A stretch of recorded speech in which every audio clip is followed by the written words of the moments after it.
हरे कृष्णा। कार्तिक मास की शुक्ल पक्ष की देवउठानी एकादशी, जिसे हरि प्रबोधिनी एकादशी भी कहते हैं, साल की सबसे बड़ी एकादशियों में से एक होती है, क्योंकि इस दिन से चातुर्मास समाप्त हो जाता है और भगवान विष्णु अपनी 4 महीने की योग निद्रा का त्याग करते हैं। और इस दिन तुलसी विवाह भी किया जाता है और इसके बाद से ही 4 महीने से रुके हुए सभी शुभ मांगलिक कार्य दोबारा से शुरू हो जाते हैं। और इस बार एकादशी तिथि 2 दिन पड़ रही है, तो ऐसे में यह कंफ्यूजन फिर से बना हुआ है कि व्रत आपको किस तिथि में रखना चाहिए, तुलसी विवाह किस दिन किया जाएगा और व्रत पारण कब और किस समय पर किया जाएगा। इस दिन भद्रा भी लग रही है, तो भद्रा का वास इस दिन कहाँ रहेगा, भद्रा काल कब समाप्त होगा, यह सारी बातें आज की इस वीडियो में आप जानेंगे, तो वीडियो में लास्ट तक जरूर बने रहें। इस बार एकादशी तिथि 1 नवंबर दिन शनिवार को सुबह 9:12 से शुरू होगी। इससे पहले तक दशमी तिथि रहेगी और एकादशी तिथि की समाप्ति होगी 2 नवंबर दिन रविवार को सुबह 7:31 पर। तो ऐसे में इस बार देव उठानी एकादशी यानी हरि प्रबोधिनी एकादशी का व्रत कुछ कैलेंडर के अनुसार 1 नवंबर दिन शनिवार को रखा जा रहा है, जो कि दशमी तिथि युक्त एकादशी रहेगी। लेकिन आपको एक बार फिर से बता दें कि दशमी तिथि मिली हुई एकादशी को शुद्ध नहीं माना जाता। जब एकादशी व्रत 2 दिन पड़ता है यानी 2 दिन एकादशी लगी होती है, तो ऐसे में मोक्ष प्राप्ति की कामना रखने वाले सभी भक्तों को शुद्ध एकादशी यानी दोष रहित एकादशी, जो कि द्वादशी तिथि मिली एकादशी होती है, उस दिन व्रत रखना चाहिए। और ऐसे में 2 नवंबर रविवार को द्वादशी युक्त एकादशी रहेगी, तो जितने भी वैष्णव संप्रदाय के लोग हैं और मोक्ष प्राप्ति की कामना वाले लोग हैं, वह 2 नवंबर रविवार को ही एकादशी का व्रत रखेंगे और अगले दिन व्रत का पारण किया जाएगा। लेकिन अधिकतर लोग इस बात को अनदेखा कर देते हैं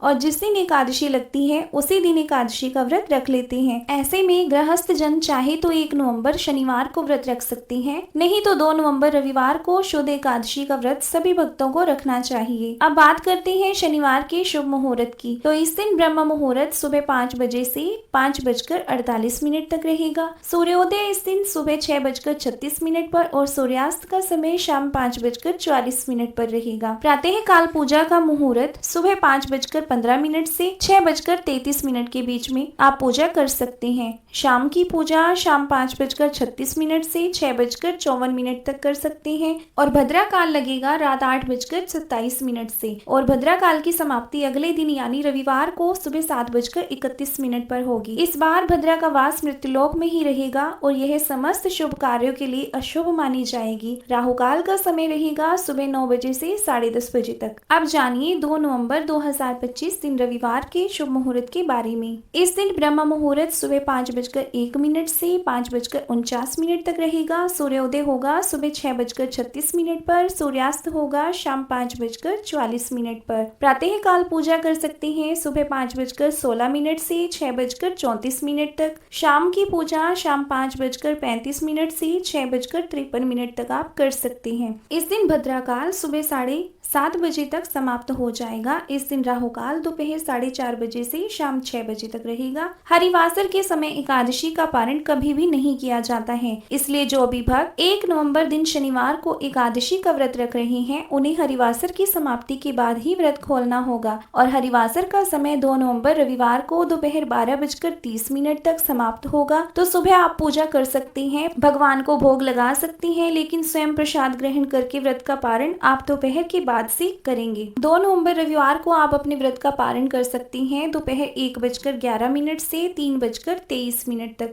ध्यान रखिए, इससे पहले तक आपको अन्न आदि नहीं ग्रहण करना है। जिस तरह से आप व्रत का पारण करते आए हैं एकादशी वाले दिन, उन नियमों का पालन आपको दोपहर तक करना चाहिए। भगवान विष्णु के जागने के बाद ही तुलसी विवाह भी प्रारंभ हो जाता है। तो 1 नवंबर शनिवार को भी क्योंकि एकादशी पड़ रही है, तो शाम 5:36 से 6:54 के बीच में आप तुलसी विवाह करा सकते हैं। और ध्यान रखिए, इस बार पंच भिक्षु भी 1 नवंबर शनिवार से प्रारंभ हो रहे हैं। 2 नवंबर रविवार को तुलसी विवाह का शुभ मुहूर्त रहेगा शाम 5:35 से 6:53 तक। जो लोग एकादशी या द्वादशी तिथि के दिन तुलसी जी का विवाह ना करा पाए, वह एकादशी से लेकर कार्तिक पूर्णिमा तक कभी भी ब्रह्म मुहूर्त में या फिर गोधूली मुहूर्त, यह 2 मुहूर्त ही तुलसी विवाह के लिए शुभ माने जाते हैं। तो इन मुहूर्तों में आप तुलसी विवाह कार्तिक पूर्णिमा तक कभी भी करा सकते हैं। तो यह थी आज की वीडियो। उम्मीद है आप सभी को पसंद आई होगी।